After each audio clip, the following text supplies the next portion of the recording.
আমাদের তন্ময় দা কি করে কাটছে উনি নাকি ইউটিউবে দেখে শিখেছে রস করছে সেই লোকসান হয় না ইউটিউবে দেখে শিখেছে নাকি দেখি দেখা যাক চাকুতে কিন্তু কাটে না ভোথড়া চাকু একাই খাওয়া তার জন্য এত বড় বড় বাস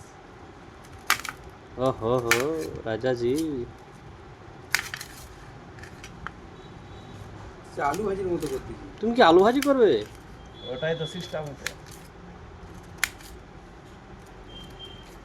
সেটা ধরে খাওয়া এখানে এখান থেকে শেষ ছিলতেও হলো না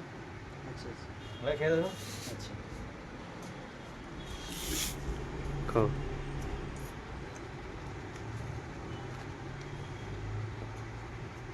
কি বুদ্ধিটা ভালো না এটা কাটার সিস্টেমটা ভালো নেই তুমি বড় বড় করে কাটতে হবে তুমি এরকম করে দেখাবে সবটাই ভালো তুমি এরকম করে দেখাও মিষ্টি আছে মিষ্টি আছে না দেখি তো বুঝা